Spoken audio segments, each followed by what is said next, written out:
Okay, my friends, terrific. Let's get started. We're going to start on our back, perpendicular to the wall. So taking mountain pose, please, with your feet at the wall.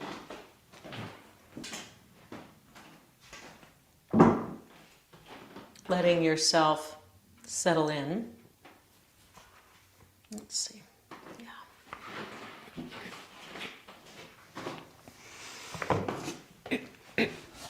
Have your strap nearby. So as you settle in this fashion, I don't know if you can see my head, but that's not necessary. More important is my legs. It's nice to start with the knees a little bit bent so that as you press away, you can keep contact with the wall for your whole foot, depending on your molding situation, of course, at the wall, on your own personal wall. But you want to keep the heels, the ball of the foot, everything in contact and be able to lift the arches up as if the wall were the floor.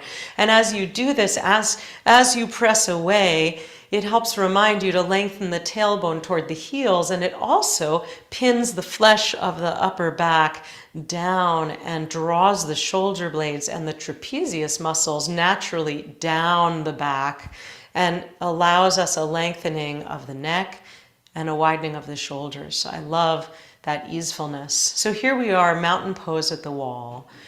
Keep the feet nice and bright. Expand the surface area of the foot by lifting and separating the toes. Press the heels into the wall, inner and outer heel, and press also the mound of the big toe all the way over to the mound of the little toe into the wall. So that's the four corners of the feet, yeah? Allow the thigh bones to drop. A sense that the thigh bones are dropping to the floor, and feel the places on the body that are more weighted against the floor. Sacrum, lower back, hips, shoulders, back of the head. Turn the palms to face up and have the hands by your sides. Allowing the palms to face up helps widen the collarbones and widen across the top of the chest. Soften the throat, the jaw, the skin of the face, and allow your breath to just come and go as we begin to land here with a sense of gratitude. And you might even turn up the corners of the mouth, a sense of joy, inviting in a little bit of joy. From the corners of the mouth right to the heart. And then we're going to take the right knee and draw it in toward the chest, give it a hug. You can hold at the shin or you can hold behind the right thigh. See that the hips remain even, that the right hip does not hike up. Press that left foot to the wall as you draw the right knee in. And just see how this new arrangement in relation to gravity allows us to have a sense of maybe revealing a little bit of information through the body. So spoiler alert, we're starting on the floor, and then we're going to look at some of these things standing, taking a new relationship to gravity and to balance. So we'll start here where it's really easeful, having the whole back body to the floor. And then from here, send the right leg up toward the ceiling, grab your strap, place it around your heel. Flex through that right foot as you press the left foot away. And make little circles with the foot on the ceiling by using your hands to do it. Let the leg be as passive and as easy as possible, like you were just using the foot as a brush and painting little circles on the ceiling. And then go the other direction. We just want to get some life into that ball and socket joint and also some ease by feeling that the leg is just passive here. Good, and then take the strap, both sides of the strap, into the right hand. Again, renew that pressing of the left foot to the wall. Take the left arm out to the side and the right leg out to the right.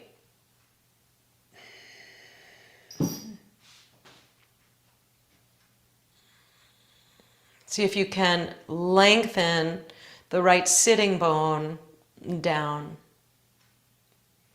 Lengthen the right sitting bone toward the inner left ankle. And then inhale, bring that leg back up. Release the strap and release the leg back to the wall. Find mountain pose. Once again, you can even bend the knees and renew this. Turn the palms up. Soften the abdomen. Feel the widening of the chest. Feel some ease at the base of the skull. And just take the head to the right, take the gaze over to the right. Letting the back of the skull be very heavy on the floor. Then come back up through center and let the head turn to look over the left shoulder. And do this one more time each side. See if you can invite more ease. So the neck isn't working hard, the jaw isn't working hard. You're leaving everything to gravity to fall into the floor as you turn the head. And then come on back to center. Both feet pressing, both four corners of both feet. And now let's take the other side, drawing the left knee toward the chest.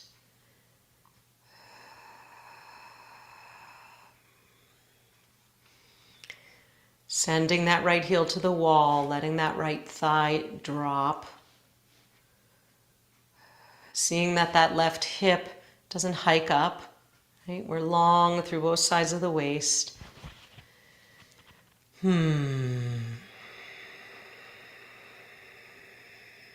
Let your back body really release to the floor. And now send that left leg up toward the ceiling and take the strap around the left heel.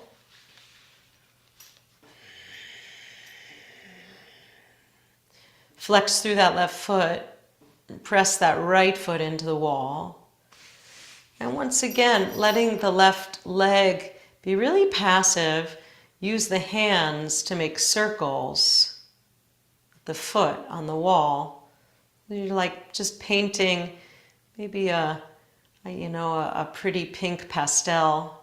Here in Philadelphia, the cherry blossoms are out, so I'm imagining a little pink circle that I'm painting onto the ceiling. And going the other direction. So just letting the synovial fluids in that ball and socket joint of the hip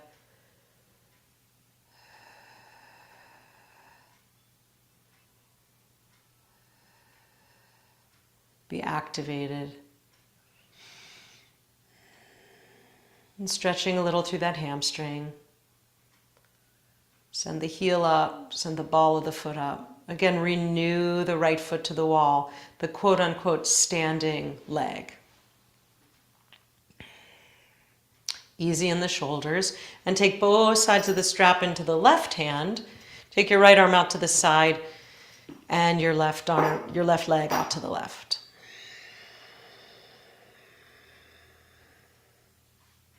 Just notice a difference from one side to the other. What do you notice? What might be revealed to you that you weren't in touch with a few minutes ago? Dive your attention deep into body sensations and body alignment to receive a little bit of wisdom here about what's going on today in the body. And bring the leg back to center. Release back to mountain pose one more time. Palms facing up. Legs activated. Good, and then I'd like to share a little bit of learning with you. You can stay here on the floor, or you can come to seated. See what works for you. After we do a little learning, the next thing we're going to do is some standing, so just so you know where we're going. The holiday of Purim is coming at the end of this week. Saturday night and Sunday. Maybe you're already preparing. Maybe you've already made hamantashen. Purim calls us to look at many traits and really raise our awareness within ourselves. And I want to share some of these points. And there are a lot of them. But I got so excited. I wanted to share it all. So I'm going for it. The Talmud tells us, Mishenichnas Adar marbim besimcha. Whoever enters the month of Adar, their happiness increases, right? So Adar reminds us that we have capacity for happiness and the possibility to do that. How do we do that? Maybe through a gratitude practice, right? Moda ani lefanecha, that we say every day, moda ani. And that we can use that gratitude practice regardless of the circumstances in the external world. We can build a capacity for internal happiness with gratitude. Purim shows us that Haman's, Amalek, if you want to say, the group of people from whom a Haman emanates, tyrants will keep appearing, and that Jews will keep resisting anti-Semitism and injustice wherever we see it. And the Megillat Esther shows us that, we can build our courage. Esther didn't start with a great deal of courage. It grew. She grew it. And she was not so brave in the beginning. So it calls on our inner Esther to be brave, to stand up against injustice. The name Esther comes from the verb lehastir, like hester panim in the Torah, concealment, hiding, right? And the word Megillah comes from the verb legalot, to reveal. So we have this play between what is hidden and what's revealed. For instance, God is concealed in the story of Megillat Esther. God is not mentioned in this book, but God is revealed through the bravery and the acts of Esther and Mordechai. God's will is revealed through Esther and Mordechai. Esther's identity is concealed. Her identity is a Jew, for much of the story as a Jew within the palace. So concealed and revealed, and that's what I'm getting to a little bit in our practice today. We're looking at what has been concealed to us that can be revealed through our asana, through our yoga practice. Purim, of course, is about masks, masechot, the masks that we wear, hidden and revealed identities. It's about confusion of identities, who's bad and who's good, and we see that it's not black and white. We're all capable of many masks and many roles, and if we think otherwise, then we are reductionist in our thinking. So the world is a very unclear place between good and evil sometimes. So you can notice when you are seeing the world or seeing a person in black and white, and you can take a deeper look and see that there's always ambiguity everywhere, and that it's a painful ambiguity, but we can look at it. Purim is, of course, an orchestrated chaos. It's hafuch, it's turned upside down. We lose control on purpose in order to gain control. We are instructed to drink until we don't know the difference between Mordechai and Haman, so that we can understand what it means to be drunk on power. So again, looking at moral ambiguity, upside downness of things, right? Taking things from this plane, the lying down plane, to the standing up plane is what we'll do in our practice today. And then lastly, I want to just mention the 4 mitzvot of Purim. There are 4 mitzvot of this holiday. One is, and they're all important, one is to hear the Megillah reading. And of course it has its own distinctive cantillation, its own trope that's different from anything else during the year. We have to recall the story and we have to internalize it. Matanot la'evyonim, gifts to the poor. We must send aid wherever it's needed. The Rambam, Maimonides, says there's no greater joy than to rejoice the hearts of the poor, the orphan, the widowed, and strangers. And one who rejoices the hearts of those who are unfortunate is likened to the divine presence. So we can increase our capacity for giving. As well, mishloach manot, giving gifts to our neighbors, packages of goodness. We can practice our capacity for generosity. And lastly, the fourth mitzvah, seudat Purim, a ritual meal for Purim, that we should enjoy foods and we're instructed to enjoy bodily pleasure during the holiday of Purim, right? So that stands, the Zohar says, in contrast to Yom Kippur, where we deny bodily pleasure and notice the impermanence of being in this body. So these come at alternate points in the year, about 6 months apart, so we can notice this. So to sum it up, so much in Chag Purim. Purim grows our capacity for simcha, for happiness, right? Despite external circumstances, just to grow it for its own sake, lishma. For courage, our capacity for courage, our capacity for generosity, our capacity for sensitivity to those who are in need, so important. Our capacity to have curiosity about worldview and not see it as black and white. You can extrapolate, of course, from what I'm saying, and to have awareness of bodily pleasure as a mitzvah. So all of these things really apply in some fashion to our practice. Let's take it from the floor to standing. I invite you to come to standing and to bring your chair close by. We're going to start with a standing forward fold. So facing your chair with your feet hip width apart.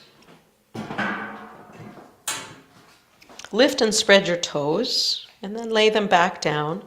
Again, feel those four corners of the feet. Take your hands to your hip points. Feel the evenness of the hips. Inhale, lift the heart. Draw the shoulder blades toward each other. Lift the heart toward the sky. And then exhale, fold forward. Micro bend on the knees. Long spine. So we're not rounding forward. We're lengthening forward. Hands to the chair. If you want to come a little deeper, you can. Hands to the shins or hands to the floor. You decide. Good. Draw the pubic bone back in space and imagine that you can draw the thigh bones back in space. And you can feel some sensation begin to build in the hamstrings as you stamp those four corners of the feet down. Draw the thigh bones back. Draw the pubic bone back, which maybe you'll feel a lengthening and hollowing in the abdomen. And then from here, we're going to walk it back a little and take it to downward facing dog variation on the chair. So the arms can be on the chair seat as I'm doing, or if that's just way too much for spine and for hamstrings, take the hands to the back of the chair or even higher, right? So palms down, fingers spread. Elbows are straight. The biceps, the inner arms in this case, the biceps are moving up toward the ceiling.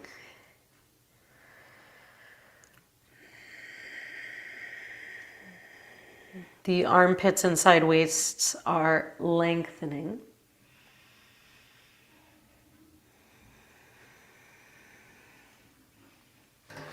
And then come on back up. Great. Taking your chair to the right side, using the left leg as a standing leg, we're just going to take the right leg to the side. So it's a modified tree pose.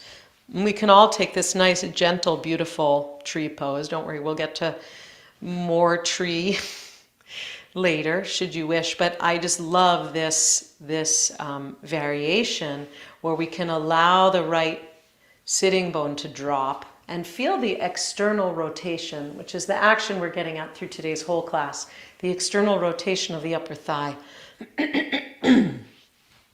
Really stamping that standing leg down and feeling gravity again, allow the descent of the right sitting bone.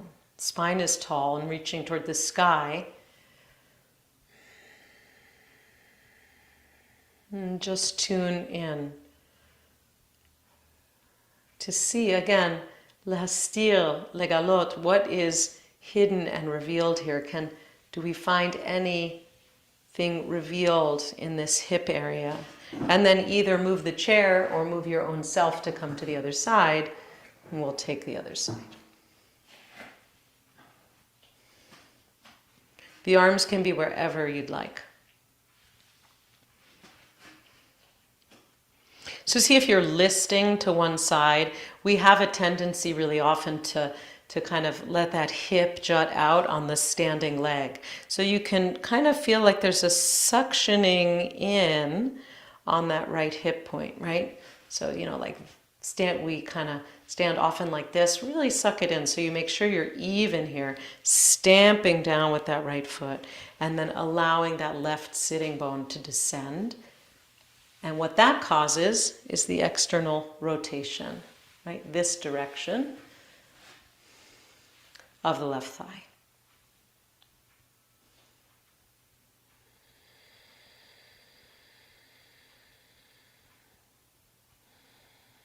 And be here and breathe. And again, can turn up the size of your mouth. It's amazing. Just make a smile from nowhere and automatically that joy expands, that simcha expands to the whole being. Do you notice that? And then release. And take the chair back to the first side.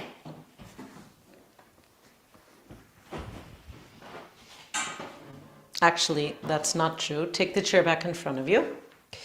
And we're going to stand on the right leg and extend the left leg to the chair. So it could be to the chair seat, or it could be to the top of the chair. And again, you can use a sofa, you can use a table, whatever you've got here. You want to see that you're nice and parallel here. Hip points both facing forward, left leg extended, and even flexed, toes pointing back toward you. And be here and breathe. And look down to the standing legs, see that the toes are parallel, that they're pointing forward, not out to the side.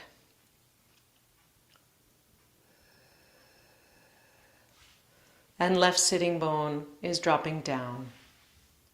Left hip is not hiking up. You got evenness on both sides of the waist. And then switch sides.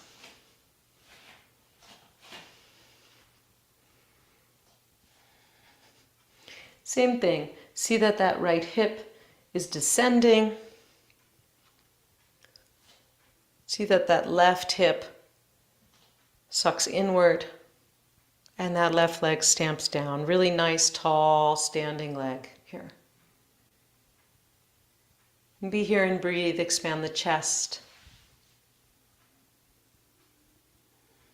Find a soft gazing point. Great. And now we'll take the leg out to the side. So switching sides. Once again, standing on the left leg. And we'll take the right leg out to the side. So it could be up here, it could be down here, right? Depending on your own range of motion in your hips. Take it where you're at. Could just be raised just a little bit from the floor onto a block or a stool, something like that.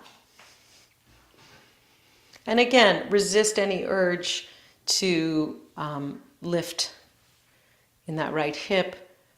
On the standing leg, suck inward so that you're not resting into the hip.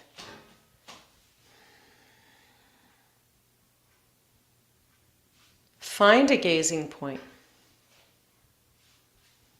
Soft gazing point.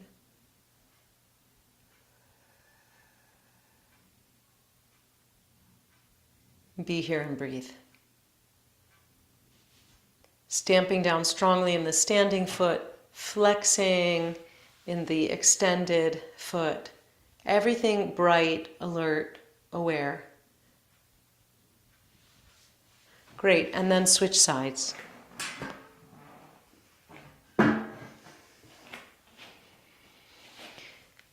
And again, see what there is that you can notice as you go from side to side. What differences? Maybe that one side is a little weaker to begin with, one side is tighter. We all have this, so we don't need to make any judgment about it. See if you can refrain from any judgment, but we are trying to study like a scientist to just notice, how am I different from side to side? It's never going to be exactly the same, but we can notice these imbalances. Be here and breathe.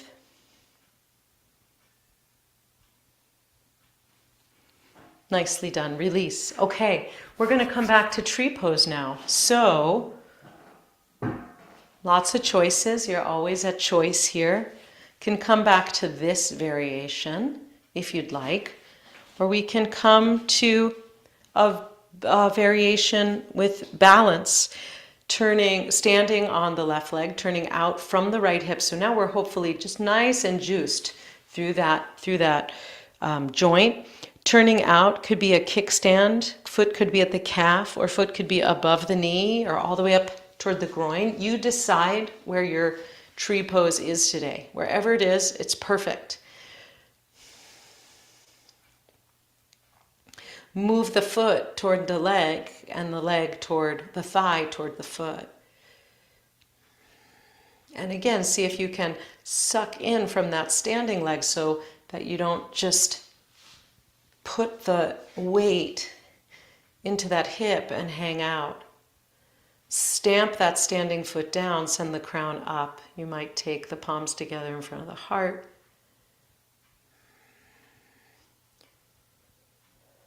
Easy, soft gazing point. Notice how this is in your breath. If you can continue with easy, smooth breaths, and then we'll take the other side. Good. Whatever you just did on the first side, go ahead and do on the second side. So again, it could be here with the foot to the chair, or it could be balanced in the room. In any of these places, just don't put the foot against the knee. Never want to put pressure from the side to the knee joint. Yeah? And if you fall out, you come back in, it's no problem. Smooth, easy breaths. Okay. Now, to exercise our courage, should you wish, you can come back to the chair if you'd like, or we're going to do freestanding. So you decide. Absolutely stick with the chair if you're going with that, for sure. If you want if you want to be freestanding but you want a little more support, you could stand with your back to the wall as you do this. That's a choice. Or you could be in the room. We're coming over to have the left leg, the standing leg. Okay, couple more possibilities. So you can decide here. Oh, I'm already off balance. You can draw the knee up toward the chest, right? And use that for your balance pose. You can take the strap around the foot and extend the leg forward. Hand to the left hip, right leg forward, dropping the right hip, and then release, come back. So if you're doing full extension like that, just make it quick, a breath or two, come back, right? So again, you can have the leg to the chair, you can draw your knee up and balance right here. Beautiful, beautiful expression of the pose, balancing here. You can take the strap around the foot and extend that left leg. Hand to the right hip as you extend. All right, so just a breath or two, lift the chest. If you're extending the leg, you're pulling on the strap, that helps you lift the chest. And then release. Good. Let's take it one more time like that, both sides. Go in your own time. So again, lots of options. Chair, wall, knee to chest, leg extended. Go for it. So one more time, each side, in your own time.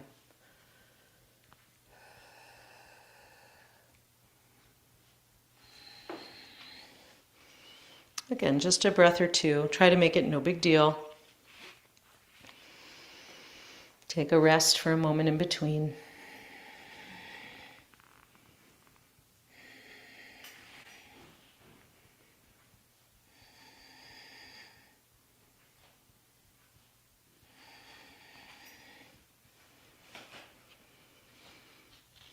And when you're done, pause for a moment and just notice how you feel.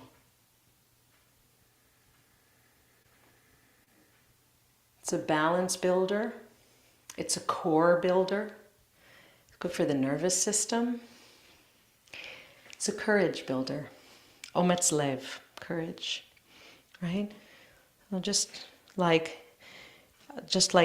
Esther, encouraging our inner Esther.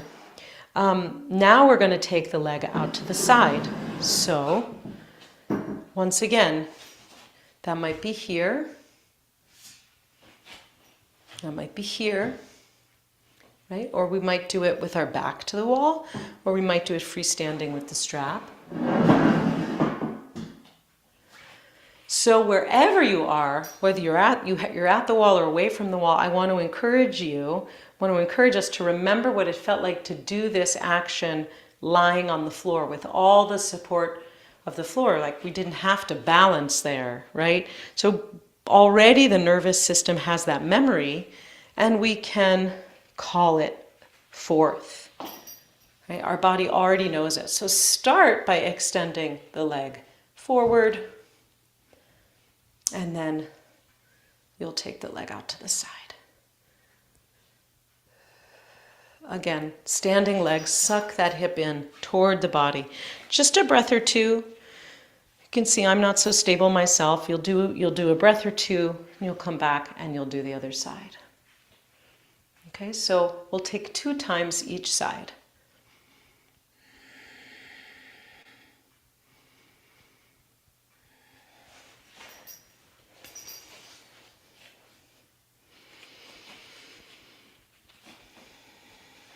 Take it in your own time. Take it as works for you. If you notice you're getting frustrated or discouraged, just pause, take a deep breath, come back to it.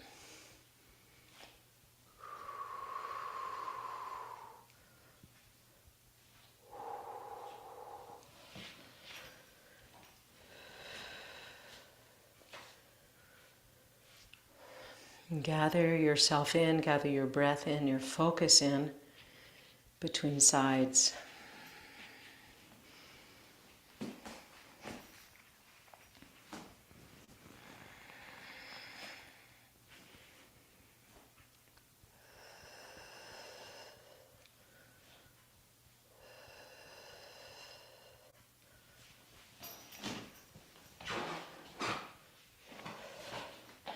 And when you've done twice on each side, just take anything you need to release in the body.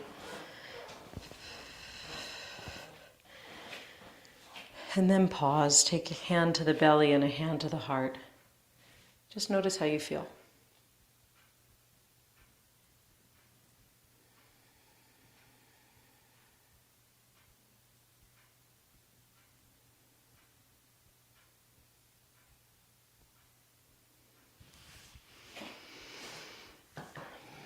And when you're ready, make your way to the floor. Let's take a couple more closing postures, and then we'll take rest. Well done, everybody. Really beautiful. So coming to the floor.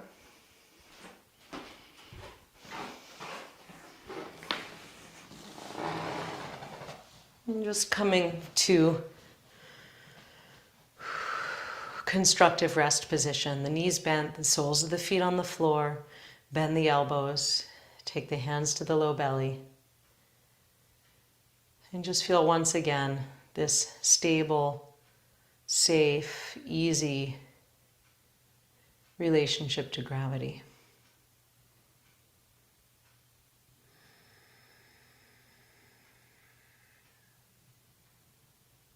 Allowing the breath to come in and out.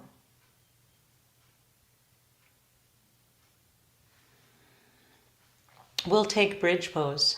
So take the hands to either side of the mat. You can take hold to the outside of the mat. Draw the feet as much as possible toward the sitting bones. Inhale into the belly. And as you exhale, draw the belly to the spine, flatten out the curve of the low back and move the tailbone toward the heels, and then press into the hips. Press the hips up, press into the feet, I meant. Press the hip points up toward the ceiling and start to roll your shoulders a little bit under you here.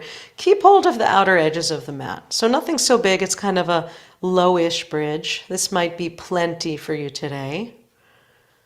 We'll take 2 of these, but just allow this to be the first one, kind of a hammocky feeling for the abdominal organs. Let them recede toward the back body. Let some heat build in the thighs. Resist any urge to actively clench the buttocks. Right? The gluteal muscles will get involved, but really just think of sending these 2 hip points, these 2 hip bones, like headlights, like headlamps, up toward the ceiling. And then as you're ready, widen the shoulders and vertebra by vertebra, lower back down to the ground. Like you're placing pearl by pearl, each vertebra down, very preciously. And pause here.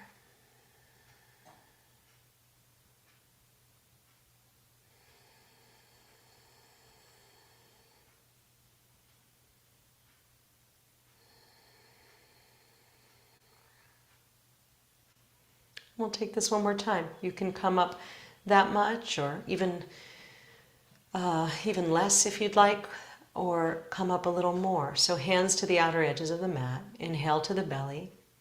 Let the belly fill. Exhale, press the lower back to the floor. Let the tailbone extend toward the heels, and then press into inner and outer feet evenly to lift the hip points. Start to roll the shoulders under you as you lift the sternum up toward the ceiling. So you can stay here with the hands on the outer edges of the mat, especially if you have neck issues or tight shoulders. Just pause, let this be enough for your bridge pose. If you want to do more, you'll clasp hands and draw the shoulders under you a little bit more. Let the center of the chest move up toward the chin, but don't tuck the chin to the chest. Let there be space for the throat. You can see I can speak easily. And a little mouse could run under my neck, right? There's space between the neck and the floor. Continue to press the thighs up, the hip points up. Breathe here, let some heat build. And then as you're ready, unwind. Widen the shoulders, lower down vertebra by vertebra. Super job, everybody. Let's take the knees to the chest, give it a hug.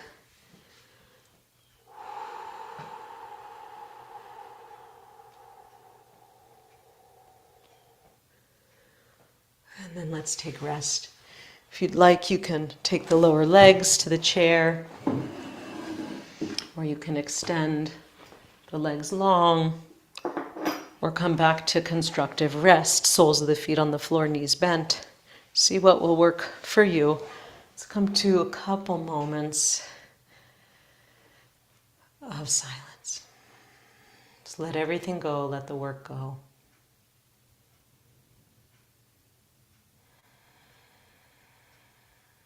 Acknowledge yourself as a human being, not a human doing.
Begin to deepen the breath and come back to the surface.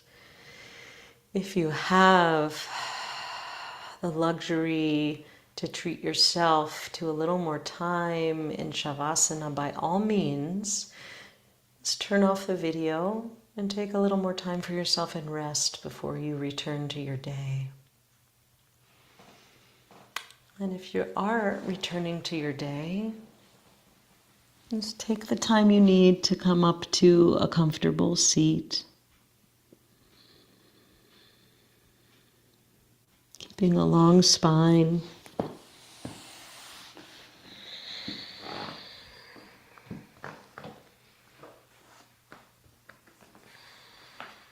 Seated on blanket or chair.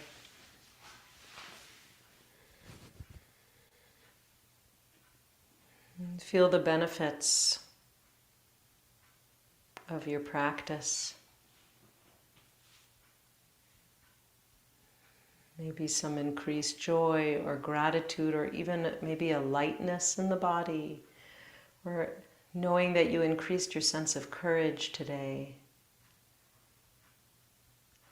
that you increased your attunement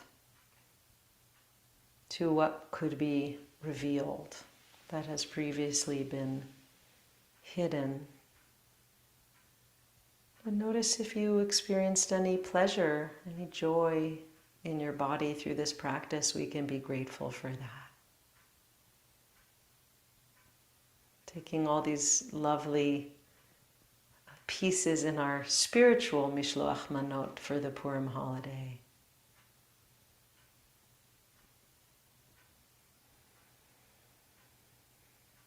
And we'll close, as we have been doing, unfortunately, for these many weeks, by singing together Achenu Kol Beit Yisrael. Rachel will put it on the screen. There's transliteration and Hebrew and translation, praying for the well-being of the hostages in Gaza, for the Chatufim, that they'll be released soon, speedily, in good health. Please sing with me, or you can just listen. Achenu kol beit Yisrael, Achyoteinu kol beit Yisrael, Hanetunim betzara, betzara uvashivya, Haomdim ben bayam uven bayabasha. Hamakom yerachem, yerachem aleim, veyotziem mitzara,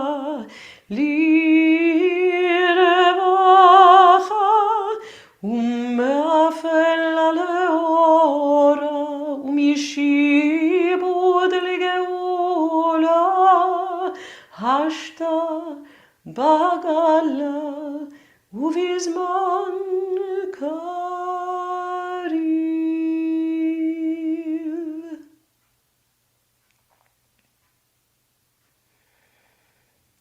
May they be returned to us speedily and in health. And to anyone who is suffering, anyone who is sick, we extend our blessings. Anyone who needs care.